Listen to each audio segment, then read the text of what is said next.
और सबसे बड़ी जो बात है वो ये है कि गांव के अंदर आज तक भी कोई अनहोनी नहीं हुई है किसी भी प्रकार की। चाहे कहें कि जो प्राकृतिक आपदाएं हैं, चाहे ओलावृष्टि की बात हो, चाहे बाढ़ की बात हो या और कोई हो, ऐसी कोई भी आपदा नहीं आई है और ना ही कभी यहाँ इस गांव के अंदर कोई भी सैनिक शहीद हुआ है। जबकि हर युद्ध के अंदर, चाहे 1962 के युद्ध की बात करें, 65 के युद्ध की बात करें, 71 के युद्ध की बात करें या फिर कारगिल युद्ध 1999 की बात करें, सभी युद्धों में यहां से सैनिक रहे हैं।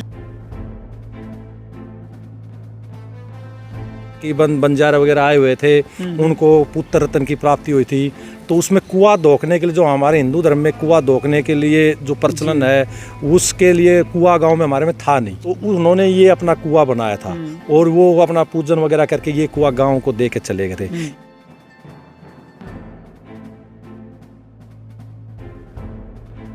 गांव का सबसे जो आज गांव का जो अवशेष बचा हुआ हमारे पास यही है जी।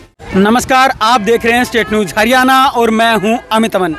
आज मेरा गांव प्रोग्राम के तहत सुधराना गांव में पहुंचे हैं, जो कि रेवाड़ी का ही एक गांव है और इस गांव का इतिहास बताने के लिए आज आपके सामने हाजिर हैं।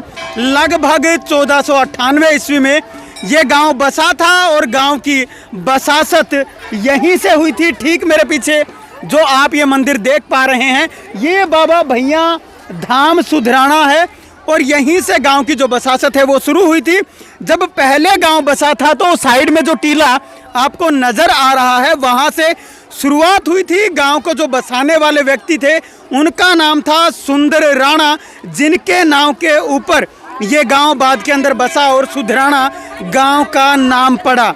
लेकिन उसके बाद में गांव उजड़ भी गया था और दोबारा से जो दुजाना के नवाब रहे, उनके कहने से बाद में दोबारा इस गांव को बसाया गया था। पहले इस गांव में जो राजपूत जाति थी ज़्यादातर वही रहती थी और अब ये गांव जब दोबारा बसा तो सभी जातियां इस गांव के अंदर आज रहती हैं और इसी गांव के अंदर 1867 के अंदर रेलवे लाइन भी बनी, जो कि यहीं गांव के अंदर मौजूद है। और धीरे धीरे करके बाबा की मानता भी इतनी ज़बरदस्त हो गई, जिसके बारे में हम गांव में चलेंगे और हर चीज़ के बारे में आपको बताने की कोशिश करेंगे कि आखिर ये गांव इतना ऐतिहासिक क्यों है, या जिस मंदिर के सामने मैं खड़ा हूँ ये मंदिर इतना ऐतिहासिक क्यों है और मंदिर के पीछे आखिर राज क्या है। चलिए गांव के अंदर चलते हैं और आपको बताते हैं कि इस गांव का इतिहास क्या है।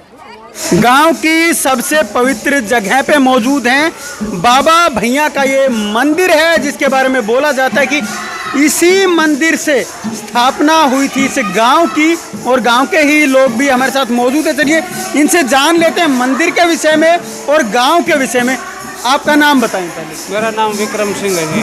विक्रम जी, इस मंदिर से क्या आस्था जुड़ी हुई है और गांव का कनेक्शन कैसे जुड़ा है? ये मंदिर जी बाबा भैया का है और गांव, पूरे गांव की इस पे आस्था है और ये गांव इसी ने आके बसाया हुआ है इधर, उसी की ये समाधि है बाबा की। कब बसाया होगा लगभग? ये लगभग 1498 ईस्वी में बसाया था यहाँ आके और ये गांव यही बसा हुआ था, जो आपको ये इधर खेड़ा दिखाई दे रहा है। अच्छा, जो पीछे टीला नजर आ रहा है, इसकी बात कर रही है? हाँ, इसी टीले पे गांव बसा था ये 1498 ईस्वी में। फिर उसके बाद में गांव उधर उसके बाद गांव पीछे चला गया, लगभग 16वीं शताब्दी में उधर चला गया जी। तो उसके काफ़ी दिनों के बाद की बात है। अगर अब फिलहाल की बात करें, पीछे आपको जो टीला यहाँ पे दिखाई दे रहा है, इस टीले की मैं बात करूँगा। पहले जब गांव की बसासत हुई थी या गांव की शुरुआत थी तो इसी टीले से थी। इस टीले के ऊपर उस समय पे गांव बसा हुआ था। लेकिन गांव की सबसे पवित्र जगह जहाँ पे कि यहाँ पे मूर्ति भी नज़र आ रही है और यहाँ भजन कीर्तन चलते ही रहते हैं। इनकी जो मान्यता है वो बहुत ज़बरदस्त इस गांव के अंदर है। सुधराना गांव के जो बाबा भैया हैं, जिनकी की मान्यता यहाँ पे बहुत ज़्यादा है, उन्हीं के बारे में आपको रामदर्शन जी बताएंगे कि एक्चुअल में जो स्थापना है उनके मंदिर की या उन्होंने जो समाधि है वो कब ली थी और ये गांव बसने के साथ उसका क्या कनेक्शन जुड़ा हुआ है, वो चीज़ें हम जानिए। रामदर्शन जी, जो बाबा भैया आपके गांव में पूजे जाते हैं उनके विषय में बताएं, क्या कुछ है? नमस्कार जी, आपके सभी दर्शकों को मेरा नमस्कार जी। जैसा कि आपने पूछा कि हमारा जो बाबा भैया है उसमें जो बुज़ुर्ग बताते हैं, बुज़ुर्गों से हमने सुना है कि बताते हैं कि 1513 के लगभग बाबा यहाँ जो है समाधि में आए, और समाधि में आने से पहले का ये गांव बसा हुआ है। तो 1513 में यहाँ समाधि में आए, और जब से समाधि में आए ये सुनते आए हैं कि उनकी इतनी मान्यता है कि पूरा गांव जो है उनको पूरी श्रद्धा और भाव के साथ जो है पूजता है। और महीने में एक बार जो चतुर्दशी तिथि आती है शुक्ल पक्ष की, उसको पूरा गांव बाबा के मंदिर में धोख लगाने के लिए जाता है। और यहाँ तक कि उनकी मान्यता के साथ साथ उनकी कृपा दृष्टि भी हमारे गांव पर इतनी रही है कि आज तक ना तो किसी प्राकृतिक आपदा जैसे कोई ओलावृष्टि है या बाढ़ है, तूफान है, उससे किसी भी प्रकार की हानि हमारे ना फसलों को हुई, ना किसी जान माल की आज तक कोई हानि नहीं हुई है। और यहाँ तक कि भी हमारे जो जवान सेना में कार्यरत हैं, जब से 1962 की जो लड़ाई हुई, 1965 का जो युद्ध हुआ, और 1999 में कारगिल में हुआ, 1971 में पाकिस्तान के साथ युद्ध हुआ, सभी युद्धों में हमारे गांव के जो सेना के जवान थे वो शामिल थे। लेकिन आज तक कोई ऐसी अनहोनी नहीं हुई कि हमारी किसी प्रकार की जो कैजुअल्टी है वहाँ पर हुई हो, और किसी प्रकार का नुकसान हमारे गांव के जो सेना में जवान थे उनको हुआ हो। और इवन बहुत सारी घटनाएं ऐसी भी हुई हैं कि जैसे कोई सेना में कार्यरत है या कोई मतलब ग्लेशियर में गया हुआ है या उधर कारगिल की पहाड़ियों पे युद्ध करता हुआ वहाँ है, तो वहाँ कर फिसलन के कारण गिरा भी है, उसको चोट भी आई है, लेकिन बाबा भैया की कृपा के कारण वो ऐसा हुआ है कि वो बिल्कुल जो है ठीक ठाक होकर के घर वापस आए जी। लेकिन ये बाबा भैया आखिर हैं कौन, किनको पूजते हैं, कौन है ये बाबा भैया? जैसे गांव के बुजुर्ग बताते हैं कि गांव बसने के बाद जो सबसे बड़ा बुजुर्ग होता था, जिसकी सबसे पहले मृत्यु होती थी, उसको बाबा भैया के रूप में पूजा जाता था जी। और बताते हैं कि 1513 में जब ये समाधि में आया तो उस समय से पूजा जाता है। और इस बीच में एक बात ये है कि हमारे गांव में बाबा भैया का वार्षिक भंडारा भी होता है। ज्येष्ठ मास की जो चतुर्दशी आती है शुक्ल पक्ष की, उसको हर साल वार्षिक भंडारा होता है, और भंडारे से लगभग 7 दिन पहले भागवत या रामचरितमानस पाठ भी होता है। और अभी आने वाली जो 3 जून है उसको भंडारा भी होगा, और 2 जून को जागरण होगा, और 27 मई से हमारे यहाँ बाबा भैया मंदिर प्रांगण में भागवत कथा का आयोजन भी किया जाएगा। और ये कार्यक्रम हर साल होते हैं, प्रत्येक वर्ष में ज्येष्ठ मास की चतुर्दशी। बहुत बड़ी बात है। और सबसे बड़ी जो बात है वो ये है कि गांव के अंदर आज तक भी कोई अनहोनी नहीं हुई है किसी भी प्रकार की। चाहे कहें कि जो प्राकृतिक आपदाएं हैं, चाहे ओलावृष्टि की बात हो, चाहे बाढ़ की बात हो, या और कोई हो, ऐसी कोई भी आपदा नहीं आई है। और ना ही कभी यहाँ इस गांव के अंदर कोई भी सैनिक शहीद हुआ है। जबकि हर युद्ध के अंदर, चाहे 1962 के युद्ध की बात करें, 65 के युद्ध की बात करें, 71 के युद्ध की बात करें, या फिर कारगिल युद्ध 1999 की बात करें, सभी युद्धों में यहाँ से सैनिक रहे हैं। लेकिन इसके बावजूद भी बाबा की जो कृपा है वो इतनी है कि कोई भी सैनिक वहाँ से शहीद होकर के गांव में कभी लौटा नहीं है। माडूराम जी शास्त्री के पास सुधराना गांव में ही हम मौजूद हैं, और यहाँ गांव का इतिहास क्या है उसको जानने की हम कोशिश कर रहे हैं कि क्या सुधराना गांव पहले जो बसा था वो आज भी मौजूद है, या फिर सुधराना गांव के साथ ऐसा क्या हुआ था कि इसको दोबारा से बसाना पड़ा, या जो इसकी बसासत थी पहले की उसके साथ आखिर क्या हुआ था। माडूराम जी आप ये बताएं कि जो गांव था क्या पहले वाला यही गांव है, या फिर दोबारा से बसा हुआ गांव है? पहले गांव के साथ आखिर क्या हुआ? पहले गांव में एक छोटा गांव था जी, ढाणी सा था, उसमें ठाकरों का गांव था, ठाकर रहते थे जी। तो किसी साल आवास गांव से इनसे कुछ तनातनी हुई, उन्होंने इसको फूक दिया गया, गांव को उजाड़ दिया, गांव को उजाड़ दिया गया। उसके बाद में फिर ये दूसरा गांव भाई अपनी रिश्तेदारी को सुधन सिंह ब्राह्मण कह के कोई आया, यहाँ बताते हैं, हमें तो के ज्ञान है, आज 300 साल पहले की जी। तो उसके नाम से ये सुधराना बना था। और यहाँ कोऑपरेट बहुत था, आपस में मिली जुली रहते थे, प्रेम से रहा करते थे। हर जात इसमें थी भाई, ब्राह्मण, हीर, अक्षत्री, मिस्त्री, ये स्टूल काठ वगैरह, ये सब है, सब प्रेम से रहते थे, कोई किसी का। पहले वाला जो खेड़ा था या गांव बोलते हाँ, हैं, हाँ। वो उजड़ा क्यों था? क्या कोई कारण था उसके पीछे? कौन कारण था उनका आपस का? तो कोई वहाँ सालाबाद से यहाँ वो लेना आते थे, वो झाड़ जो पशुओं को चराने के लिए, जी। तो वो ले जाते थे और वो उठाकर, कुछ उस अच्छी चलती फिरती का आदमी था, तगड़ा था वो, उसके बाप से जो अब वो रह रहे हैं उनसे बगैर मतलब उबाना पाई, और उसके वह जो खेई बनाते उसके उसको दबवाया करता भाई, क्यों ये झाड़ से कांटेदार झाड़ होया करते वो, तो एक जड़ी से उठाया करते हो, तो उसने दबाया करता वो, उसने दबा के कुछ दिन के बाद में वो बीमार हो गया, उसका लड़का आया, तो उसने उसके साथ भी वही उसने व्यवहार किया, तो उसके बाद में वो कर रंजस हुई, उन्होंने वो गांव फूंक दिया जी, उजाड़ दिया एक किस्म का। वो तो ऐसे हुआ। उसके बाद में वो बाहर जो सुदर्शन सिंह गया था, वो आया, जब उसने देखा भैया तुम, उसने फिर वो आदमी ला के बसाना शुरू किया। तो पहले वाला पुराना गांव नहीं रह गया था और नया गांव बसाया गया, सब जो रिश्तेदारियां वो आई हैं। वो आई, हमारी भी रिश्तेदारियाँ आई हैं, बिराव साहबों की, फिर जान पिछाड़ से वो जाते आते थे भाई, वो लिया आए। आपकी कौन सी पीढ़ी चल रही है? मेरी तो भाई 7वीं 8वीं पीढ़ी है। बहुत बहुत धन्यवाद। सुधराना गांव का जो सबसे पुराना कुआं है वहां पे हम मौजूद हैं, और इसी के साथ साथ एक यहाँ पे नीमड़ी भी जिसको बोला जाता है, नीम का पेड़, वो भी मौजूद था, जो कि सुधराना गांव की बसासत से पहले से मौजूद थी, जो लगभग 20 से 25 साल पहले उसको हटा दिया गया। जहाँ पे आप इधर एक वृद्ध आश्रम बनाया गया है, या आंगनवाड़ी भी इसको बोल लेते हैं आजकल, तो वो जगह है, उस पे आप जो पीपल का पेड़ अभी नज़र आपको आ रहा है, वहाँ पे उसके आसपास वो नीम का पेड़ था जिसको नीमड़ी बोल रहे हैं लोग, और वो यहाँ पे गांव की बसासत से पहले था।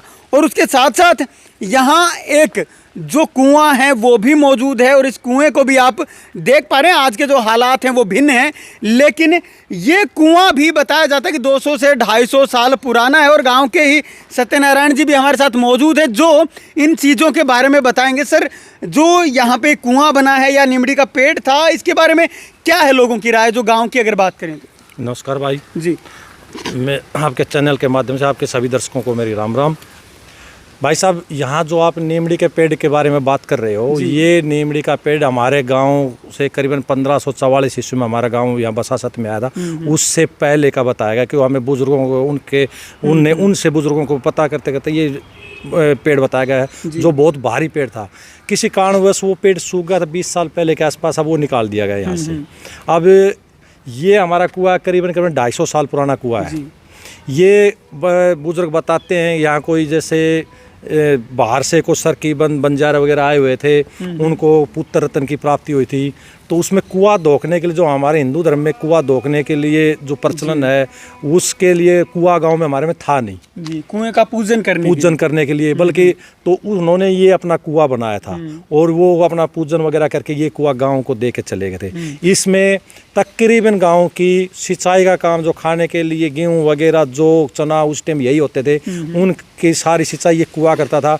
इसमें 3 लाव चलती थी, हालांकि हमें तो लाव देखी नहीं है, लेकिन सुनी है कि एक वो चमड़े का चिड़स होता था और 2 बैलों से वो खींचा जाता था। तो इसमें 3 लाव चलते, में 6 बैल एक साथ चलते थे। तो पूरा गांव का भरण पोषण यही कुआं करता था। लेकिन आज की स्थिति है कि पुरानी चीज़ों को हमारी युवा पीढ़ी उसकी तरफ ध्यान नहीं देती, इसलिए इसकी हालत आज जर्जर हो रही है। लेकिन गांव का सबसे जो आज गांव का जो अवशेष बचा हुआ हमारे पास यही है। जी, कहने का मतलब ये है कि गांव की जब स्थापना हुई थी, उसके आसपास से एक कुआं भी मौजूद है, और ये वो चीज़ें हैं जो गांव के साथ ही यहाँ पे शुरू हुए थे, और आज भी जो अवशेष हैं वो बचे हुए हैं। तो बहुत बड़ी यहाँ पे बात है। आगे चलते हैं और चीज़ों के बारे में हम जानते हैं, और भी चीज़ें यहाँ पे गांव की मौजूद हैं ताकि इस गांव के इतिहास के बारे में आपको पता लग सके। सुधराना में आखिरी पड़ाव पर पहुँचे हैं और आखिरी पड़ाव है रेलवे स्टेशन, जो कि 1867 ईस्वी के अंदर बना था। और बताया जाता है कि जिस समय पे यहाँ पे नवाबों का राज होता था उसी समय पे ये रेलवे स्टेशन उस समय का बना हुआ है। पीछे आप साफ तौर पे जो लिखा हुआ भी देख सकते हैं, सुधराना रेलवे स्टेशन के ऊपर जो नाम अंकित है। तो अब यहाँ जो लोग हमारे साथ मौजूद हैं इसी गांव के, उनसे जानने की ये कोशिश करेंगे कि जो गांव है वो कितने क्षेत्र के अंदर आखिर बसा हुआ है, या फिर इस गांव के अंदर कौन कौन से या कैसे लोग रहते हैं। चलिए हम पहले जान लेते हैं। सर, आप लोग ये बताएं कि गांव के अंदर कौन कौन सी जातियां हैं, या फिर अगर बात करें इस गांव की, कितने क्षेत्र के अंदर बसा हुआ है, कितने घर हैं, कितनी वोट हैं इस गांव के अंदर। अमित भाई साहब, पहले आपको ये बताऊं गांव का क्षेत्रफल या गांव के कितनी कास्ट में बसा हुआ है। जी। तो कास्ट में बसा यहाँ 6 जातियाँ हैं जी। गांव की आबादी है करीबन 600 घर की। 1100 एकड़ में मेरा गांव बसा हुआ है, जिसमें 1100 एकड़ में रेलवे लाइन भी घूम गई, रोड भी है, और जो नहरों का वगैरह जो है ये टोटल मार के मतलब 1100 किले जमे। हमारा बंजड़ है करीबन 34 किलों का। जी। टोटल 1100 किले हमारे पास। और रेलवे स्टेशन की आपने बता दी कि 1867 ईस्वी में ये रेलवे लाइन यहाँ से निकली थी। जी। यहाँ गंगानगर, वो यहाँ इंदौर, जी, वैष्णो देवी, मतलब तकरीबन लंबे रूटों की गाड़ियाँ यहाँ से निकलती हैं। अच्छा, आपके आसपास कौन से गांव पड़ते हैं? क्या सभी से आपके जो रास्ते हैं वो बने हुए हैं, या किस प्रकार का जो आसपास का माहौल है वो कैसा है? अगर इसको नक्शे के आधार पर, तो इस गांव की लोकेशन आस पड़ोस के गांव में नहीं है, क्योंकि ये एक रेलवे लाइन 4 रोडों से विकसित है। इधर पश्चिम दिशा में निकलते हैं तो लिलोड वाया गोरिया दादरी को तरफ बहुजोली दादरी रोड निकलता है, मेन रोड है जिसकी 66 फुट की लंबाई चौड़ाई है। इधर से अगर पश्चिम दिशा में देखें तो जासुआ, सुंदरेटी, सासरोली और छुच्छे के बाद झज्जर के लिए रोड निकलता है हमारा। इधर पूर्व दिशा में है तो ये सालावास और डागला सुबाना दिल्ली को टच करता है गाँव। इधर से निकलते हैं तो पूर्व दिशा में जुड्डी, जाल, कोसली, रेवाड़ी, गुड़गांवा। तो इस गांव की आबादी छोटी ज़रूर है, इसमें ज़्यादा लंबा चौड़ा इतिहास नहीं है, लेकिन इसे भूगोलिक स्थिति में ये गांव इतना मजबूत है, इतने ये मैप के अंदर मजबूत है कि हर तरह का इसमें साधन संपन्न है। किसी टाइम कोई बच्चा, कोई जवान यहाँ रात को किसी टाइम पे 12 बजे, 1 बजे, 2 बजे आके अपने घर पे आ जाता है, क्योंकि सभी गाड़ियों का ऑलमोस्ट यहाँ ठहराव है। बिल्कुल। सर, आपके गाँव की अगर कोई एक विशेषता के बारे में बात करें, क्या बताएंगे? हमारे गांव में जो बाबा भैया है ना, वहाँ पे लोग को जब धर्म होता है तो इतना भाईचारा, किसी भी आदमी को ये कहने की ज़रूरत नहीं पड़ती आप ये काम करो। और वहाँ आप अब की बार 2 तारीख को है, आके देखो जनता का मतलब धर्मार्थ। यहाँ से कोई कितनी दूर चला गया वो उस दिन वहाँ यहाँ पे आता है। इतनी बड़ी मानता गाँव के अंदर है। और चंदा इकट्ठा करने के लिए घर घर जाने की ज़रूरत नहीं, लोग बाग लाइन में लग के अपनी श्रद्धा से देते हैं। जी। ज़्यादा से ज़्यादा चंदा आता है और इतनी मानता, और ऐसा भंडारा अपने हमारे ओड पास के गांव में कहीं भी नहीं मिलेगा आपका। और जो गांव का भाईचारा वहाँ पे, किसी की कहीं भी अपनी निर्जी कुछ भी हो, लेकिन वहाँ पे जो भाईचारा देखने को मिलता है किसी गाँव में नहीं मिलेगा आपको। गांव की पूरी हम हिस्ट्री आपको बता चुके हैं, और गांव की हिस्ट्री इर्द गिर्द घूमती है बाबा भैया के, जिनके कि जहाँ पे उनका स्थान बनाया गया है, जहाँ पे कि उनका मंदिर है, उनके आसपास के क्षेत्र से ही गांव की शुरुआत हुई, गांव की स्थापना हुई, और उसी पे घूम करके पूरी धुरी अब रह जाती है, क्योंकि गांव के वो बाबा ऐसे बाबा हैं इनके, जिनकी वजह से पूरा गांव आज भी उन्हीं को नमन करता है। ना तो कोई शहीद हुआ और ना ही कोई अप्रिय घटना आज तक गांव के अंदर घटी है, ना कोई प्राकृतिक आपदा कभी आई है, और गांव अगर बसा है तो भी उसके केंद्र में भी वही रहे। और आज तक सभी चीज़ों के केंद्र में बाबा भैया ही रहे हैं। चाहे भाईचारे की बात हो, चाहे भंडारा करने की बात हो, या फिर उसके लिए चंदे की बात हो, तो उसके लिए भी लोग लाइन लगा करके खड़े रहते हैं। अगर आपको अपने गांव का इतिहास भी स्टेट न्यूज़ हरियाणा के साथ शेयर करना है, या आप चाहते हैं कि स्टेट न्यूज़ हरियाणा आपके गांव में पहुंचे, आपके गांव का इतिहास बनाए, तो उसके लिए आप नीचे कमेंट बॉक्स में लिख करके बता सकते हैं, या हमें कॉल करके भी बता सकते हैं। और अभी तक अगर आपने हमारे चैनल को सब्सक्राइब नहीं किया है, अभी कर लीजिए, ताकि और आगे की जो वीडियोज़ हैं वो आप तक पहुंचती रहे। तो मेरा गांव में इतना ही। नमस्कार, धन्यवाद, जय हिंद, जय भारत।